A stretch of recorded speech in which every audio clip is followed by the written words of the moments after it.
Bonjour tout le monde, ça me fait plaisir d'être avec vous ce matin encore. Bon, aujourd'hui nous allons terminer le chakra numéro 3, hein, Manipula. Et vous avez le croquis, là, la version numérique. On va le lire à la fin. Donc, le chakra 3. Un petit rappel.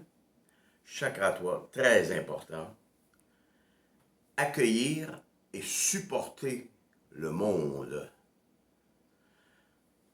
en totalité, en parfait contrôle de ses émotions. Et rappelez-vous que contrôle ne veut pas dire refouler. Quand on est ainsi, en contrôle de ses affects, de ses émotions, s'instaure ce qu'on peut appeler une certaine lucidité, une certaine clairvoyance, une capacité de discernement, où la raison, au lieu d'être primaire, comme au début de l'existence, elle est comme éclairée. Et la volonté est éclairée. La lucidité, c'est une ouverture de l'esprit sur le vrai. On sait au départ, vous et moi, hein, on le dit souvent, que on arrive à 15 ans, on est tout sauf soi-même. Tonnerre, c'est épeurant, la sexualité, c'est sale, l'amour, ça n'existait pas. Euh, je, hein, on devrait fusiller tous les homosexuels. Bon. Donc, la lucidité, c'est mettre son esprit au service du vrai, au service des vérités éternelles. Ah, on a placé aussi au départ hein, les quatre piliers, si vous voulez, de la philosophie bouddhiste. La souffrance, son origine, sa cessation et la voie qui y conduit à la cessation. Donc, et je vous ai dit, la présentation des vidéos, c'est, si vous voulez, le processus thérapeutique que je fais que je faisais quand j'étais avec des patients. C'est exactement ça. Sauf que là, vous n'êtes pas devant moi, mais vous avez le temps d'être interpellé, hein, de réfléchir, bon, de comprendre la réalité. C'est ce que j'explique à tous les patients avec qui j'ai travaillé pendant 25 ans. Je l'ai toujours dit, ma thérapie, elle est pédagogique. C'est un enseignement. L'enseignement, les nouvelles connaissances amènent une nouvelle compréhension. La nouvelle compréhension, une nouvelle interprétation. Hein? Bon. Et je l'ai dit, je le répète, mon but, au départ, amener les gens à s'aimer. Peu importe ce qu'ils ont fait. Donc, la voie pour accéder à la cessation de la souffrance, d'abord, la purification de l'âme. Et rappelez-vous qu'on a parlé de l'ego, on a dit à maintes reprises, je dis on parce que nous parlons ensemble, vous participez avec moi à la discussion d'une certaine façon. Il s'agissait au départ de purifier notre âme de toutes les impuretés, les scories héritées de l'enfance, malgré eux, malgré nous, bon, à des degrés divers pour tous et chacun. Purifier l'âme. Et la plus grande fausseté dans l'âme, rappelez-vous, ce sont les significations agglutinées à mon corps énergétique. Hein? L'âme, c'est pas parce que c'est immatériel que ça n'existe pas. Sinon, comment on ferait pour se souvenir de plein de choses? Bon. Donc, purifier l'âme. Et la chose la plus importante à purifier, à intégrer, hein, c'est de réaliser que l'ego, c'est un manipulateur d'abord, c'est aussi un mécanisme adaptatif qui a fait en sorte que pour esquiver l'angoisse de mort, l'angoisse existentielle inhérente à toute personne, incrustée, si vous voulez, inscrite dans chacune de nos cellules, donc c'est de purifier l'âme de cette fausseté, de cette manipulation de l'ego, et d'intégrer notre propre mort. Rappelez-vous, tout est impermanence. Il faut arriver à vivre sans attachement et sans attente. Impermanence, vacuité. De là, hein, la dissolution de l'ego. L'ego, rappelez-vous, qui cherche à acquérir, à manipuler, à posséder, à matérialiser cette angoisse-là. Hein. En psychiatrie, on dit avoir une bouffée d'angoisse. L'angoisse de mort, c'est le rien et le nulle part. Ça nous envahit. Donc, avec l'ego, c'est une supercherie, hein, que l'humain a développée. On pourrait presque dire, rappelez-vous, je ne me rappelle plus à quelle vidéo, un archétype qui est apparu comme ça, et on a fixé cette angoisse-là sur, hein, bon. Et cela, c'est de plus en plus évident dans notre monde de consommation, où les gens ne cessent d'acheter, c'est fou, là, c'est un peu fou, hein, comme pour s'ancrer, hein, pour se donner de la consistance, rappelez-vous. Donc, l'ego, hein, première des choses, c'est comme une esquive. Et c'est pour ça qu'on peut dire que l'ego, en philosophie, c'est la plus grande détresse. Kierkegaard dit, il n'y a rien de pire qu'un désespéré qui ne sait même pas qu'il désespère. Et c'est le lot de beaucoup de monde dans l'humanité, là. C'est comme ça. Il n'y a rien de pire. Et c'est pour ça que c'est dur, des fois, d'intervenir. Vous savez, je pense que ce matin, j'ai échangé avec quelqu'un. Je pense que, je le dis bien humblement, j'ai des choses intéressantes à transmettre, là. J'ai quand même 25 ans de pratique en thérapie, d'enseignement universitaire. Rappelez-vous, je vous l'ai dit, j'ai jeûné pendant 23 ans, 42 heures semaine. La méditation fait partie de ma vie, ça fait 40 ans. Le yoga, c'est 5 fois par semaine. Je fais du yoga depuis plus de 20 ans maintenant. Bon, ainsi de suite, j'ai une très bonne philosophie de vie. L'ego, la détresse, il n'y a quand même pas beaucoup de gens. Là, ça monte graduellement, les gens qui suivent ce que j'ai à offrir gratuitement. Ça progresse. Mais il y a quand même 1,625 milliard de francophones dans le monde. Actuellement, je dois avoir 118 ou 119 abonnés. Donc, mais les gens ne savent pas qu'ils sont en déval, qu'ils sont en détresse. Et c'est comme Gabriel Marcel disait, il n'y a pas de sens à faire de la lumière d'une pièce déjà éclairée. Bon, ces gens-là sont là, à ce moment-là de leur vie, c'est correct. Ceux qui me suivent, c'est parce que là, ils sont prêts, ils ont l'humilité, ils sont prêts à se laisser questionner pour comprendre des réalités. Donc, purification de l'âme, à un premier niveau, l'angoisse de mort. Mais rappelez-vous, la mort, c'est rien dans le sens qu'on a un passé cosmique, on vient de quelque part. Il y a une cause formelle à ce qu'on est. Et il y a un futur cosmique aussi qui va perpétuer à travers notre âme, notre conscience qui est immortelle, qui va s'agglutiner à l'âme de l'univers, au champ énergétique, électromagnétique. Bon, là ici, très important. Voyez-vous, cette difficulté de s'harmoniser parfaitement, de retrouver l'osmose entre le sacré et le profane, vit des difficultés à deux niveaux, tout le moins. Premier niveau, c'est que nous autres mêmes, individuellement, on est coupé de nous-mêmes. On arrive à l'adolescence, à 14-15 ans, notre vision du monde, c'est la vision des autres. Tonnerre, c'est peurant, l'amour, c'est existant. On est tout sauf soi-même. Donc, en partant, on est coupé du monde, on est coupé de soi-même.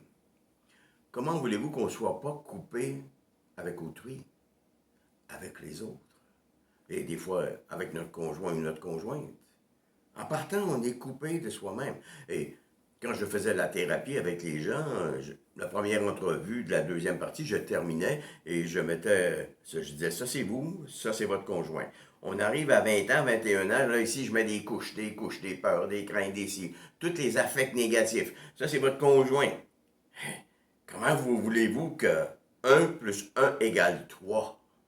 L'intersubjectivité, hein? L'objectivité totale, la rencontre de l'altérité. C'est impossible. C'est impossible. On se connaît à cet âge-là avec tout. Bon. Mais c'est sûr qu'on le dit, souvent la religion arrivait à cimenter ces unions-là. Donc, religion, puis des fois des dépendances, hein, je l'ai déjà noté, l'argent, les petits-enfants, les enfants, le condo en Floride, les fonds de pension, des fois c'est plus fort que la religion même. OK? Donc, à un premier niveau, on est déjà coupé de soi-même. À un deuxième niveau, donc, c'est un effet collatéral, comme ils disent aujourd'hui, on est coupé d'autrui. À un troisième niveau, on est coupé du monde. Hey. Ben, vous comprenez qu'il y a du travail à faire. Et le premier travail, commence sur soi.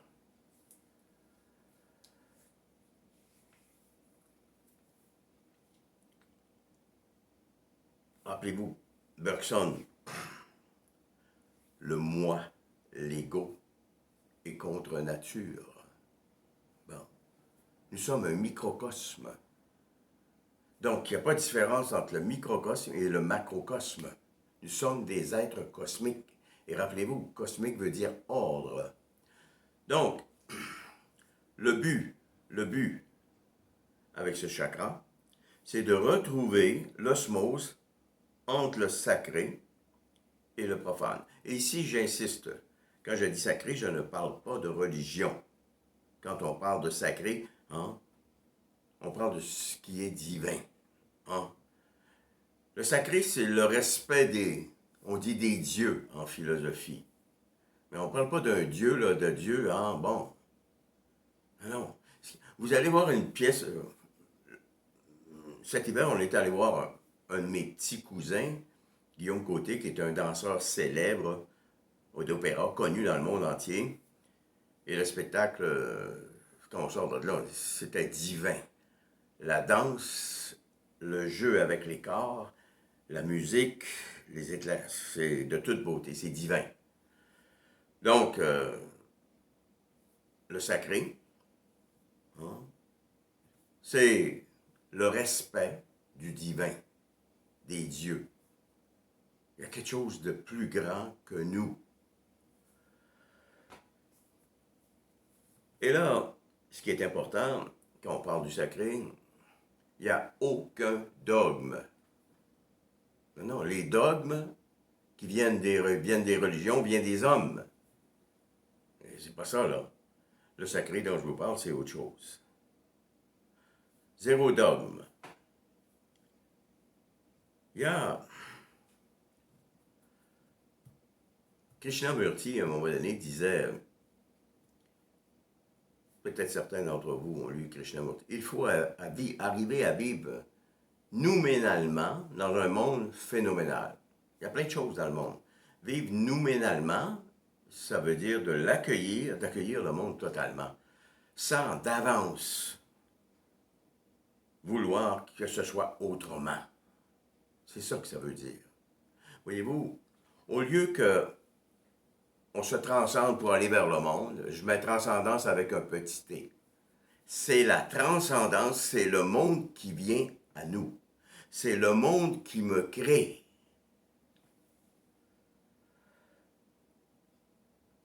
Hey, ça, c'est beaucoup, là. le monde me crée. Rappelez-vous, je vous ai dit déjà que les yeux, les oreilles, c'est des orifices, non pas pour aller vers le monde, parce que déjà on ne voit pas avec nos yeux. Si on voyait avec nos yeux, tout le monde verrait la même chose, et c'est pas le cas. Tout le monde aimerait la même musique, entendrait. Ben voyons, c'est pas ça là. Non, non, c'est des orifices pour laisser entrer le monde. Et c'est le monde qui va nous créer. Parce que le monde, le cosmos, en sait pas mal plus que nous d'une certaine façon. Mais rappelez-vous, tout ça, on peut accéder à ça, mais c'était ostracisé, hypothéqué, foqué par des traces laissées par l'enfance et surtout par l'ego.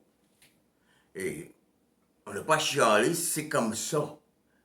Rappelez-vous, c'est pas ça que vivaient les chasseurs-cueilleurs. Hein? C'était l'altruisme à son maximum, mais ça a évolué, ça a changé, c'est rendu comme ça. Donc, le monde nous parle. Juste dans ma fenêtre de salon, j'ai un bouleau là, dont les feuilles sont jaunes. Mais je le vois changer de couleur depuis cet été. Je le vois depuis ce printemps. Les bourgeons sont sortis, il n'y avait pas de feuilles. Les bourgeons sont sortis, c'est venu vert, c'est beau. Là, il est en train de jaunir, il perd des feuilles, il a la moitié de perdu. Les nuages qui passent. Hier, la lune qui sort. Bon. On était assis dehors, moi et ma compagne. Quand elle arrive à 4h30, on se fait un petit feu dehors, on prend notre apéro dehors. Encore, le soleil est bon, c'est exceptionnel. Oh, la lune s'est levée. Et Nathalie dit, il y a des gens qui voient même pas ça. Ouais. L'autre jour, il ventait pas du tout, là. C'était sec, il avait fait froid un peu. Et on entendait des feuilles tomber. Le son des feuilles d'un tremble lorsqu'il vente. Il y a des gens qui... un coucher de soleil. Hein? Des fois dans le ciel, les nuages, tout. Un chant d'un oiseau. Le bruit d'un pic. Le monde nous parle. Le monde nous crée. Et à travers toute sa beauté. Mais le troisième chakra nous force à accepter aussi le beau et le moins beau. Toutes les polarités, toutes les différences. Mais c'est comme ça. On est en expansion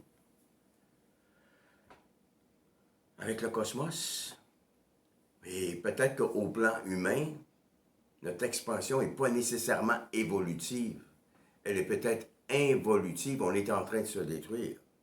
Si je me trompe, corrigez-moi. Donc, il y a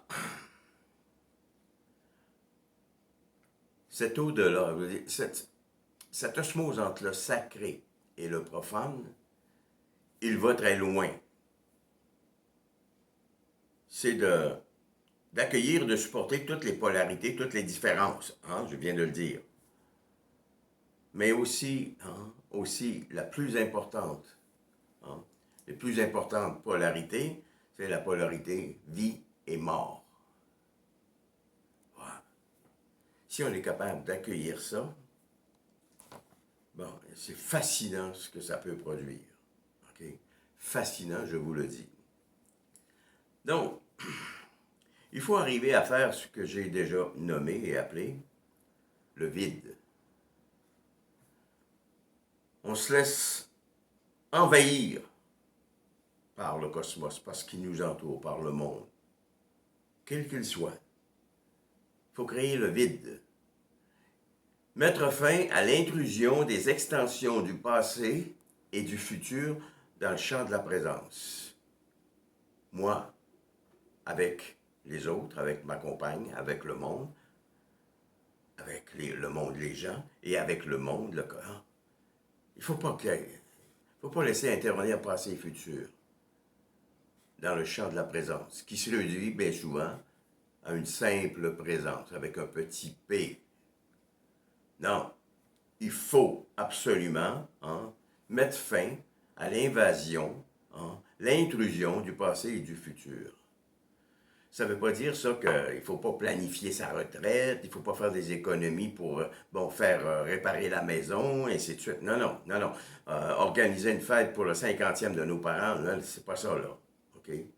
mais je parle d'intrusion de souvenirs non intégrés qui ont été source de souffrance et de rêves utopiques non réalisables.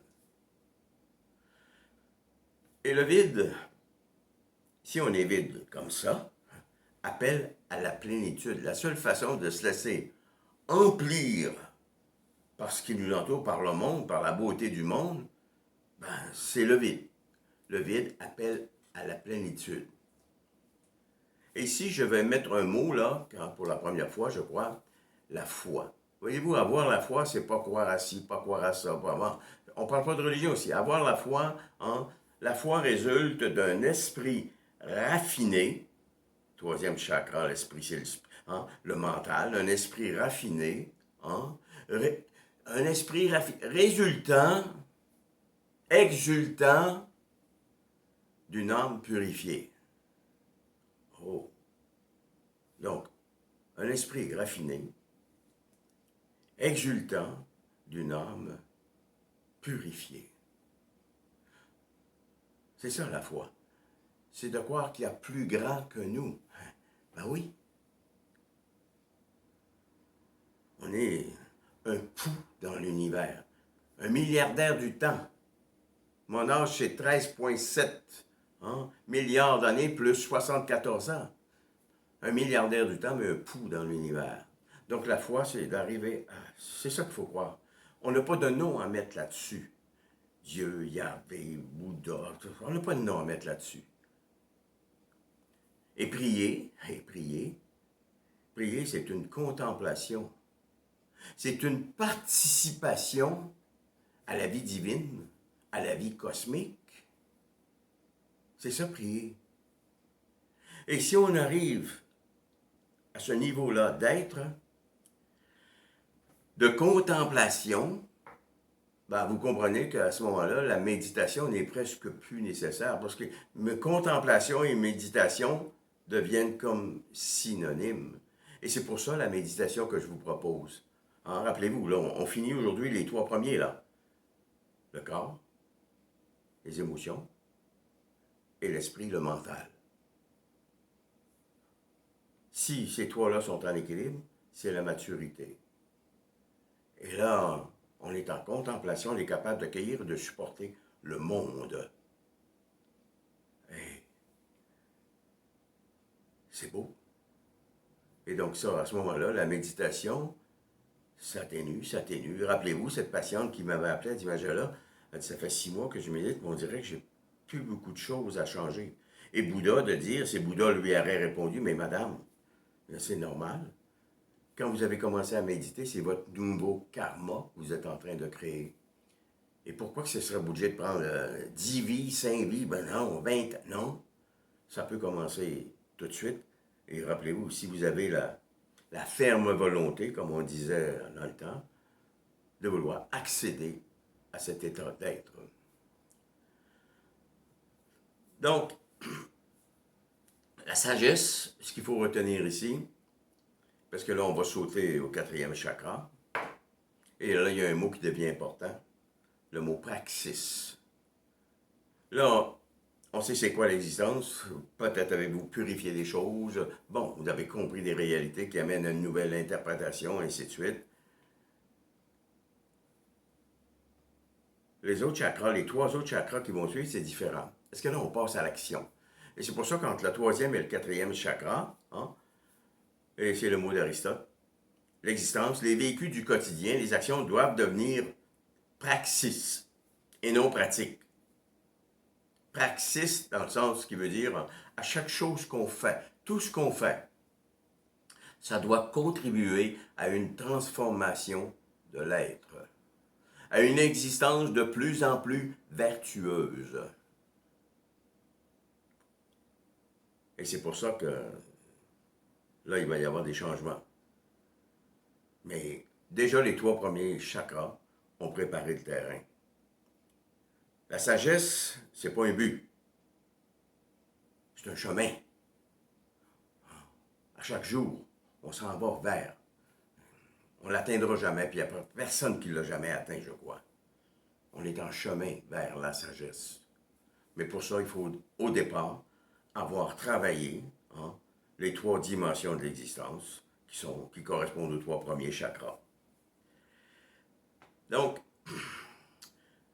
vous comprenez que hein, ce que je vous ai fait, là, ce que je vous ai présenté, c'est un peu la philosophie de Descartes, la raison, l'enchaînement logique des idées.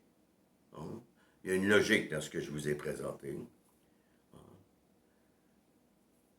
C'est le fait de rassembler des idées cohérentes, des vérités, là, hein, pour accéder à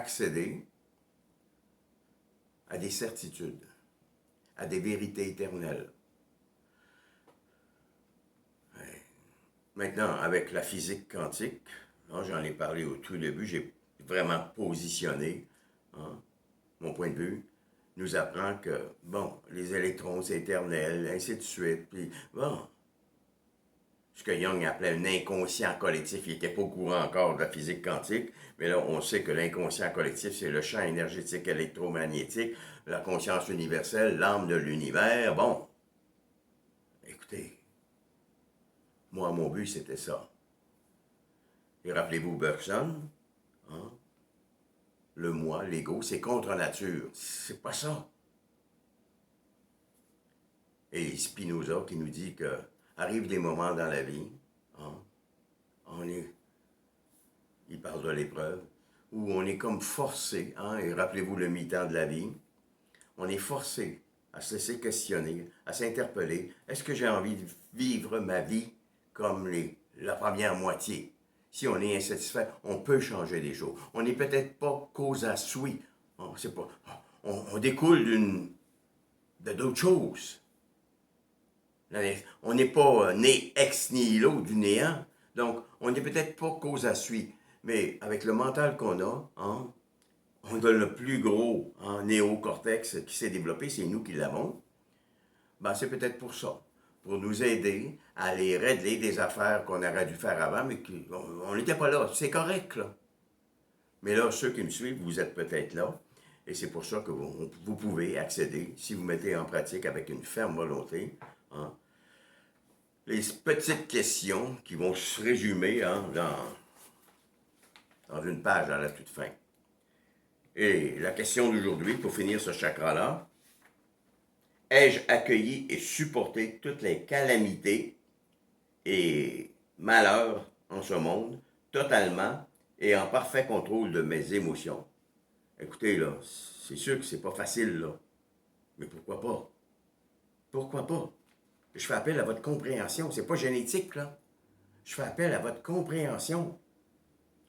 Et quand je parle de calamité ici, calamité, ça veut dire, c'est les déluges qu'il y a dans le monde, les typhons, des milliers de morts, les bombes qu'on fait sauter pour tuer du monde, bon, des bombes, des suicides, la guerre, c'est ça les calamités, les maladies, le choléra qui prend de l'expansion dans le monde.